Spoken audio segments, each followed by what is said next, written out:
It's time to get started. So, the next speaker is Mr. Delton Dean, and the title is High Concurrent Ruby Web Development Without Fear.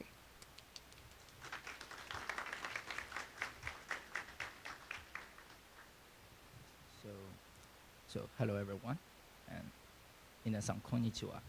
My name is Delton Ding. I'm actually a freelancer at Shanghai, China, and I'm still pretty nervous standing here, and I fell to fall asleep last night. And this is my third time coming to Japan, and this is my second time to the RubyKaigi, and this is my first time to be able to give a talk here. And I was expecting that it will be just yet another trip to Ruby, yet another trip to Japan. But unfortunately, it then became a fresh new Japan adventure. So before I come here, I do not know how strong is the typhoon would be until I saw that the Tobu Animal Park tweeted that they removed the wife of Gulepukon due to the typhoon. I thought, oh, this may be serious. That back to September 16th, I was just finished my talk in RubyConf China in Hangzhou, and I go back to Shanghai and try to take a plane to Hiroshima. And when I just about to get to the airport, and I received a phone call that's saying that my flight was canceled, and I have to get my ticket endorsed. And then the airline told me that all flights to all Kansai districts, including Osaka, even Nagoya, was canceled. So I finally landed in Tokyo. Luckily, I bought something called JR Pass, so I could take all Shinkansen freely except Nozomi and Mizuho. So I thought that it would be safe to get Hiroshima before 11. And when I arrived to Tokyo, I see the Tokaido Sanyo Shinkansen was canceled. And I asked the JR staff, and they say, no, they have recovered. So, but there's a huge delay. It was said that I could arrive to Hiroshima at about 11. But finally, I arrived at 3 o'clock the next day. By the way, it will be the 10th anniversary of RubyConf China next year. So we will highly welcome everyone to join the conference next year. So back to our topic. So when I say high concurrent, so what am I expecting? I must not expecting things like defeating Erlang, Go, or Crystal, or blah, blah, blah. So it doesn't mean that we should not take serious on Ruby's performance if we do not want to defeat these languages. Well, I want to tell a story first. I know a startup company in China very well called Zuji. It's a kind of an app like Instagram. It was written in PHP for its back end. In March 2015, they released a very welcome photo filter at that time and gained to 300 million PVs every day. Then their server broke down. They still survived the very high pressure even when they expanded to 10 API servers. When they finally reconstructed their backend in 1 month, most of their users have moved away. So the concurrency goal I'm expecting is something that could avoid these kind of things from happening. I call it a sweet spot. So sweet spot means that it's easy to use like your previous Ruby projects, not unfamiliar, not learning lots of new things. It also gives you time to migrate to other language if really necessary. So here's an example. That when I was about leaving Shanghai to Pudong Airport, it was really a hurry. It's only 10 minutes before my flight takeoff, but there is still a very long line in front of the security check. So I have to ask them one by one if I could check first. Once there's a couple in front of me, whether I was speaking English or Chinese, they could not understand me. I saw that they've got a Japan passport, but I know very little Japanese. So I try hard to make the sentence. I say, 私のフライトはまだ十分で So damn it, I forgot how to say the word take off. And so I make some body languages. I say, 私のフライトはまだ十分でシューします。And they understood it. That's the sweet spot I mean. That it is pretty easy for me, just a 1 month Japanese learner, to say the word, and it still give enough space that for the Japanese people to understand it. So to increase the concurrency, there's something always being argued. Is Ruby slow? I say, yes, it is in some cases. So the code forces once given benchmark about the heap sort. They insert the 7th power of 10 elements to the heap and detect how much time will it cost. So from this graph, not so bad, right? The tricky point is here. It's logarithmic scale. So each line is 10 times lower than the previous. But does this not mean anything? I say, this is not the real use case. It's a computation-heavy benchmark. So for languages that was compiled or have the JIT, that will have a lot of advantage in this benchmark. But when we use Ruby in most cases that we use web server in the production, that it's not a computation-heavy task. It's a IO-heavy task. So we need to set a real use case benchmark to find the real problem. And we also need to be careful to find out it's the Ruby's problem or the Rack or Rails problem. And I know that some people may confuse with Ruby and Rails, just like they may call Link Zelda. So here's a benchmark of Sinatra. So Sinatra defaultly uses Sing as its rack server. In my point, it's kind of cheating, because Sing server do asynchronous for requests and response. But once there's other I/O operations like a database query, it falls back just like other servers, right? But the official benchmark uses a hello world case, so which did not show this problem. But from this example, we may see that asynchronous is very important here. But what if we could make the DB asynchronous, that we could get, for example, 3 to 10 times faster, maybe? So back to asynchronous. So we need a server with totally asynchronous IOs. That is important. So why Ruby needs asynchronous web server eagerly? So Ruby VM has GIL, so multi-threading model may not have the best shot. Also, most Ruby web apps using, for example, Rails may cost memory from hundreds of megabytes to gigabytes. This reduces the performance of multi-process model.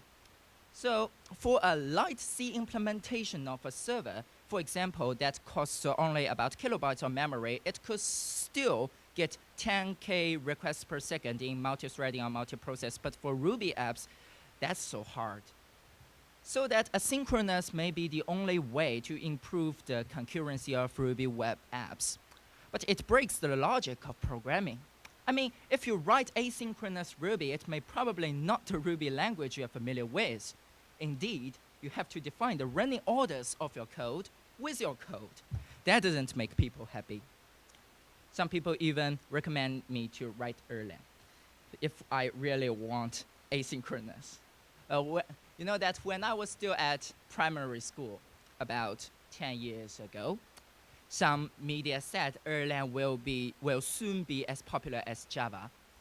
Well, from the recent TIOB shows that the popularity is even outbid by Crystal. A still unstable language. I mean, software development is not an one-man orchestra. Erlang is mathematically pure and great, but it's still so hard for lots of beginners that for a company, it may be hard to hire Erlang employees. But for a language like Ruby, it's not famous for its mathematical model, but it takes in lots of other languages' advantages. So that's great. So how do we take in other languages' advantages? So for the last year of RubyKaigi, lots of speakers mentioned that the callback hell of JavaScript. And they say, Matt once said, Ruby is designed to make programmers happy. But once you are using event machine for asynchronous development, is that still a callback hell? So I give a very simple example. So what if I request an HTTP request and save it to Redis and save it to the database and then send back a response to the user? That will become a callback hell.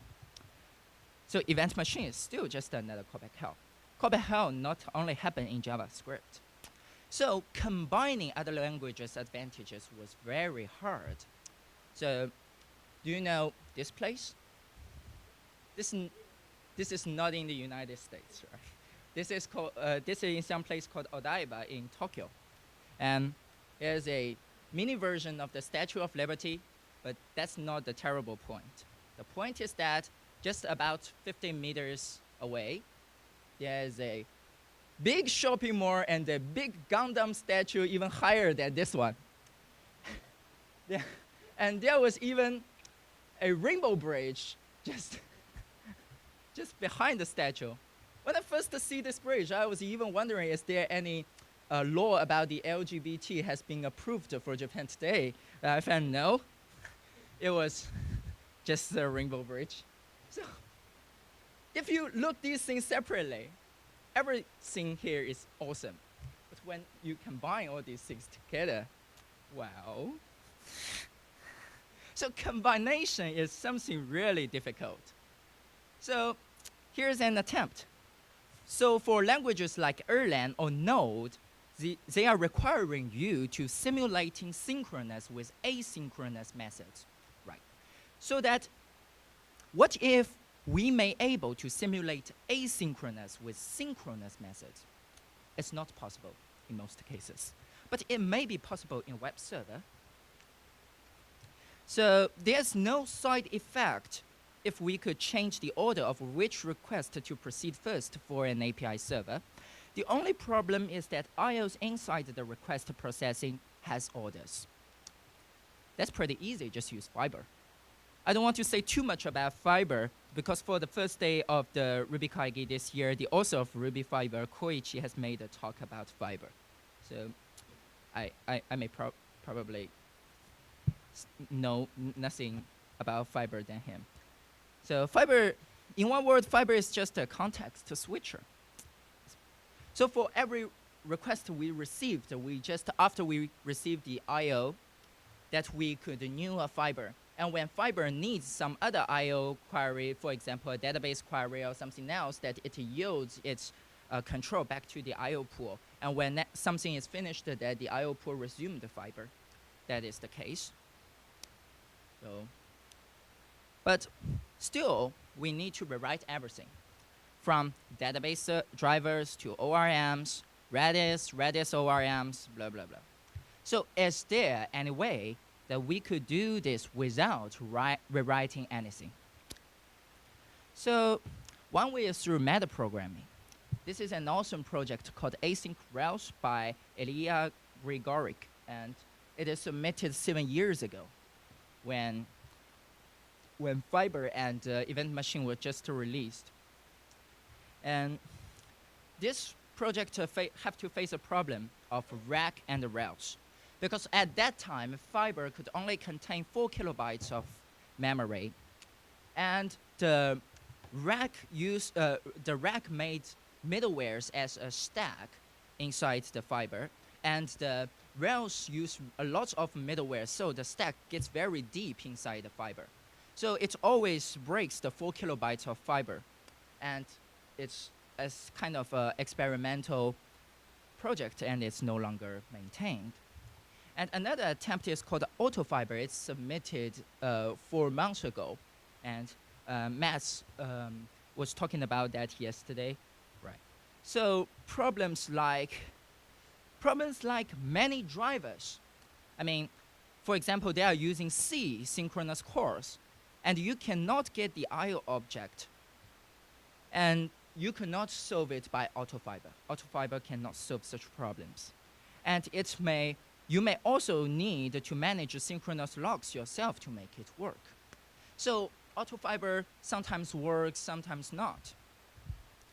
So we still need to do something manually. And then comes my own project called Midori. We still need to hack these drivers manually, and we need to make the web framework lighter in stack. So it would not only reduce the chance that we break the fiber's memory, it also increased the performance of fibers because it switch contexts faster. So we made a few goals last year this time. We said that we want to build a web framework without I/O blocking, lightweight stack design, that we have a meta programming database, ORM, Redis ORM inside the framework, and it could be engineering capability in production. I mean, not a toy. So that we build one. And here's some live coding scene.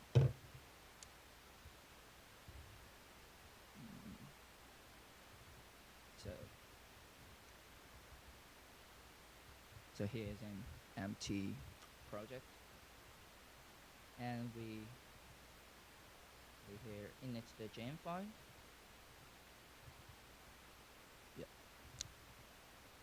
Yeah. We just include things like Redis driver, Redis ORM, SQL ORM, SQL driver, but we do not require it.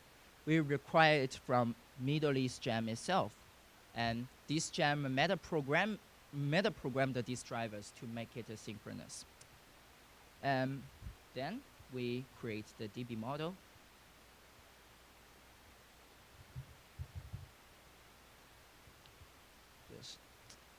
It was just a DB model that you're pretty familiar with. I'll create users and tasks and something.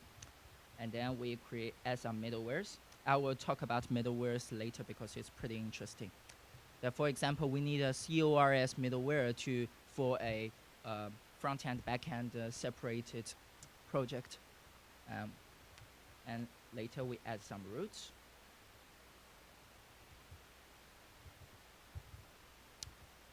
The routes APIs were just pretty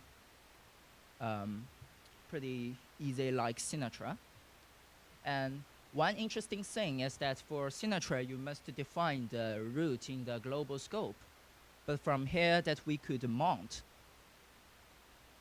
a route to the root route. So that will make it easier to modularize.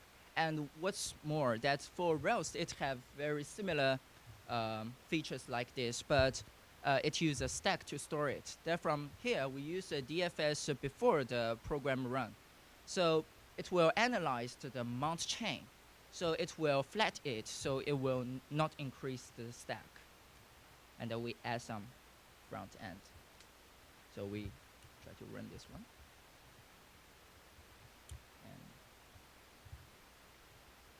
And so break run. Yes. And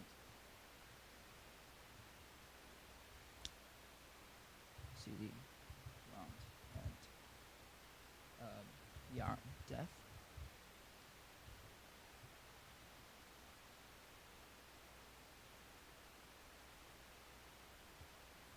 So it is just a to-do list. And I could. So from our benchmark, and this backend server could receive about 2,000 to 3,000 requests per second on a single core and single thread. So it is pretty fast. And this example project was also on our GitHub, and you could see it later. And back to the performance. Here's the benchmark. So you are still riding the way that's like your Sinatra projects or some like your familiar Ruby, but the performance gains a lot. The interesting point is that when the 0.2.0 version of Midori released, it's even faster than the express.js. Just 1 day later, that it was outbid by the express.js, but nothing changed for the express.js. It's the V8 engine updates itself. So it's still a little slower than the express.js.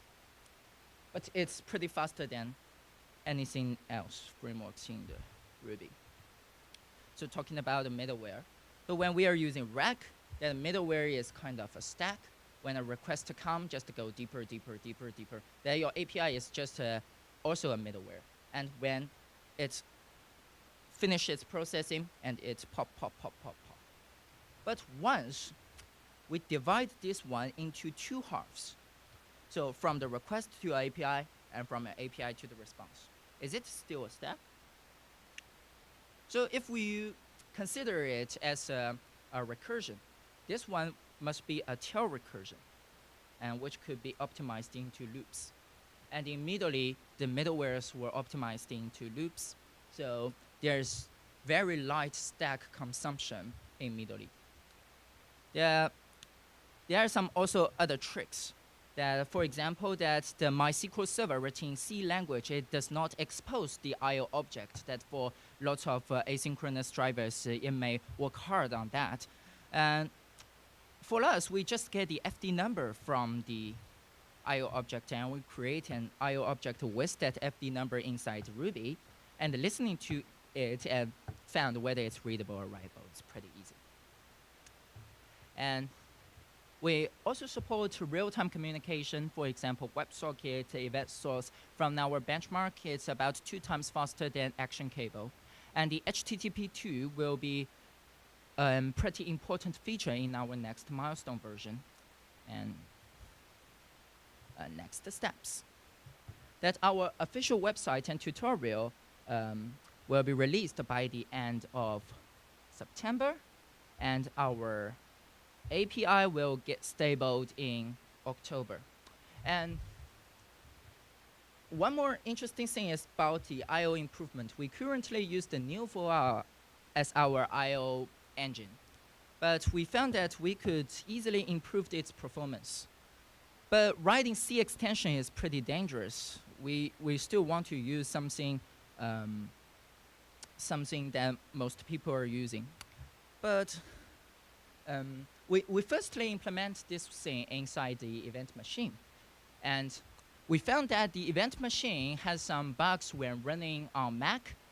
And someday that the author of event machine opened a ticket inside my project saying that it is a similar problem that the fair WebSockets author has met before.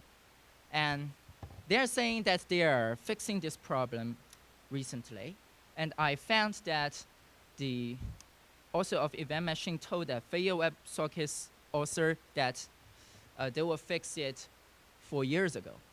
So I'm pretty nervous whether it will fix it or not. So I migrate the project from event machine to Neo4r. But when I migrated to the Neo4r, I found that the Neo4r used the select model instead of the KQ model inside the macOS 10. So I opened a ticket asking Neo4r, say, you are depending on the lib event. So the lib event supports the KQ. Why you are not using that? And they say that the KQ inside macOS is a little different from the OpenBSD version. So they believe that nobody will run a production environment inside macOS, so they will not fix it. All right. And Midori just costs about 30 megabytes of memory for each process when we are running. So we may probably not try in the multi-threading mode due to the GIL. That we may probably try it after the guild was introduced into the Ruby 3. But from recently, we are going to write the clusters that will support multi-processes. That from our test that with a 8-core server, it could easily reach about 60,000 to 70,000 requests per second. that was pretty good. And for the next version of Midori, we still want to introduce the scaffold so that for recent Rails developers that they may feel easier to transfer to Midori. In this case, we keep the grammar, we keep the gems that you like in Ruby, but boost the performance. That's something called combination. This is something a really Ruby combination. That this project gets started since last September. One thing that pushes me very hard is that I made a roadmap myself, and it's actually a personal project. When this project was still not ready at all at a very early stage, it accidentally be on GitHub trending once. And then Matt once retweeted the project. And I believe that he was just believed my roadmap and not seeing my code because it was just a bunch of trash at that time. At that time, I've seen some posts on Reddit or Y Combinator question this project. Most of their words are true because I haven't implemented yet at that time. But this criticism pushed me to make the project better. And when it comes to version 0.4.1, I see a post in China that from a Rubyist trying to understand the source code of the project and recommend other people to use it. So I was really moved at that time. Website State of Dev believe that Ruby is now in the disillusionment status and will soon pass to the enlightenment status. But not all language would pass it. For lots of language, for example, maybe Common Lisp. So where's Common Lisp on this graph? Maybe here. So, I mean, it may never bounce back to the enlightenment. For this graph, the left side are very new languages. They have very great features.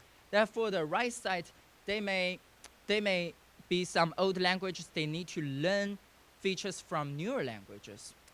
That Ruby may not be cool in some people's opinion, but I'm still optimistic because we have a vivid Ruby community that we could combine all these things all together, not like Java or PHP, right?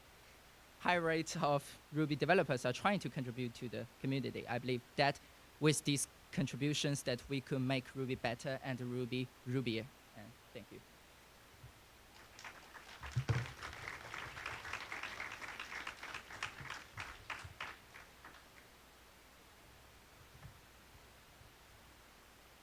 Thank you so much, Mr. Delton Dean.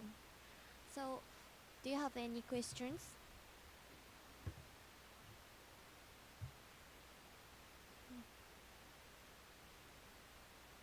About 10 minutes left, so you can ask freely.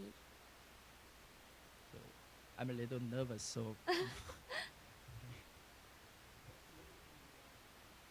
Okay. Oh. That's pretty interesting. There's about 20 to 30,000 people that they may understand Ruby in China. But I believe that there are only about 1/10 of them using Ruby in daily, in production. I mean, so Ruby China is a online forum that there are a lot of people talking about Ruby on that. It's one of the strongest community in all China's Chinese programming communities. Also, the conference that you have, RubyConf China, is it all in Chinese? Nope, no. They're pretty welcome international visitors. So there are translations into English or some other languages? There may be. I'm not sure. Ah, Yeah. that's what I meant. Chinese language, not Chinese people. Thank you.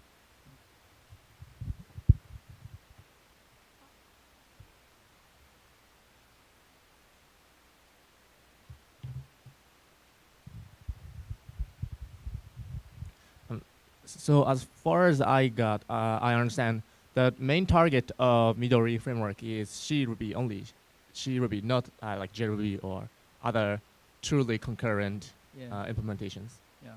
So, and is it because of the like event machines limitation? How can I say that? That one problem is fiber. that when Midori was first implemented, the fiber doesn't support very well on JRuby. Recently, we are trying to implement that on JRuby, but still not working yet. Okay, thank you.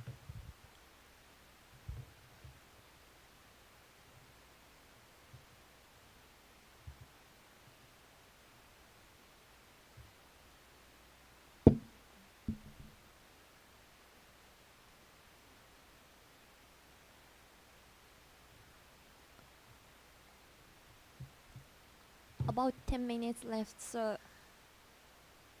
you can ask some questions.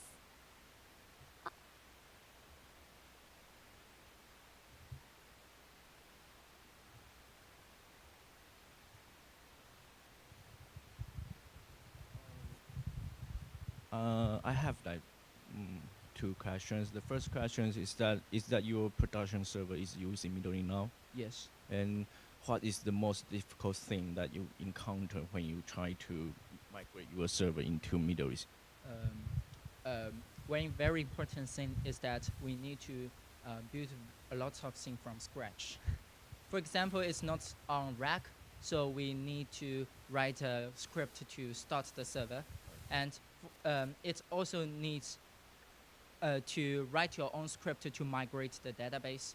Even it is supported by SQL, but you still need to write a script on the rake file, so you could use rake db migrate to migrate it. Yeah.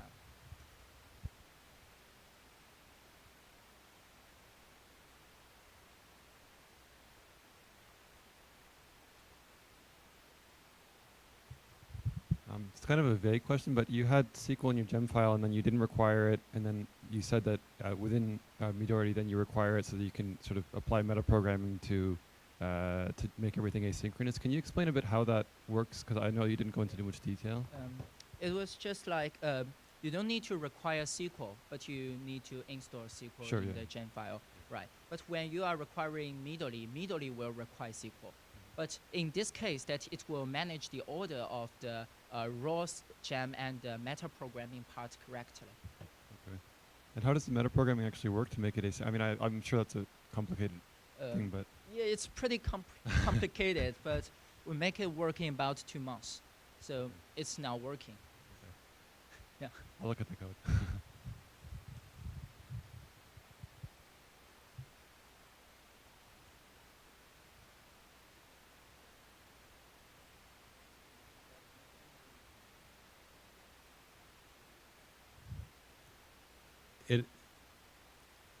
Would it be a problem if the classes that you're modifying change over time, versions change, and then you have to rework the metaprogramming?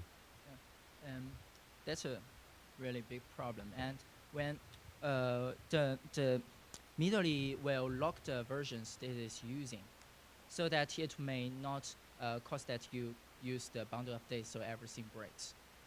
But we still need to metaprogram it once again if the original gem change.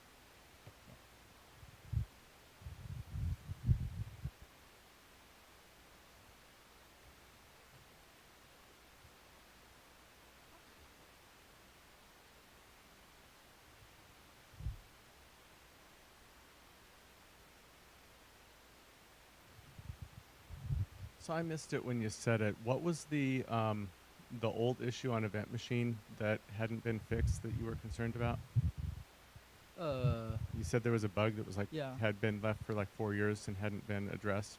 Yeah, one problem is that when we set up a asynchronous server on Event Machine, that it will only reach us about 200 requests per second on Mac OS. Oh, on Mac OS. Okay. Yeah, pretty strange. Okay, on Mac Yeah. OS. All right.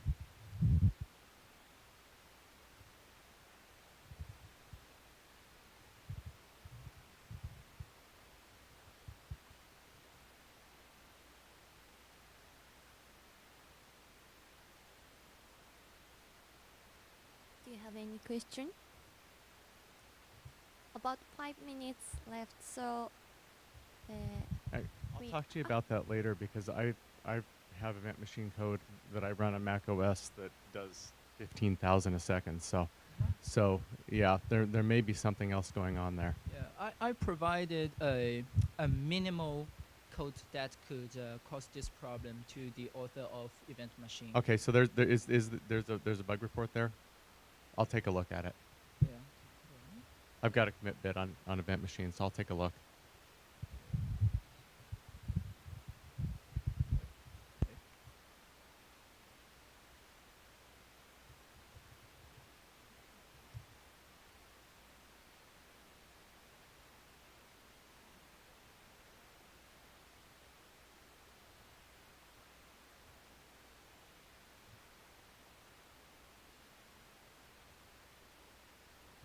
It was pretty simple code like this one.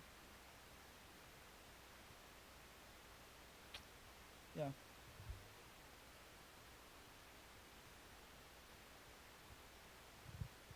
And the author of event machine once mentioned that there has already been an open ticket about this seeing event machines issue, and it's still open.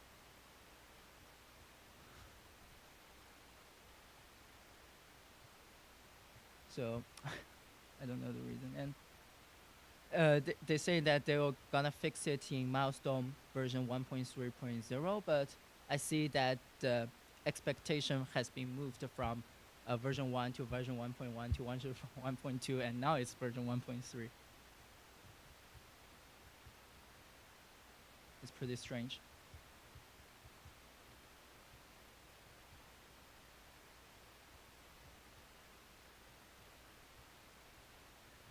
It's it's probably because nobody has actually looked at it. Yeah, I'll see if I can reproduce it because, like I said, I have stuff that uses event machine that doesn't have any problems, and so I'll see if there's something I can reproduce on mine, and maybe we can get it fixed. Thanks.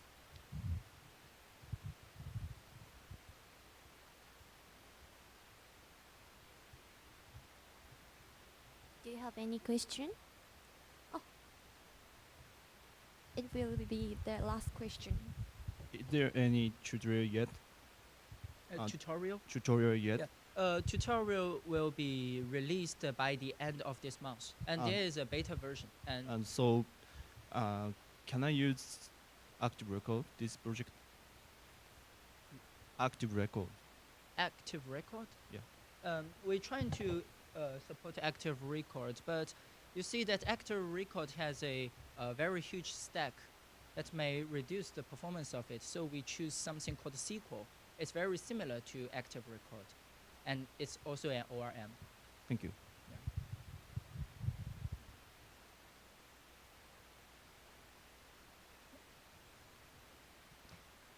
So let's move on to the lunch break. So thank you so much, Mr. Delton Dean.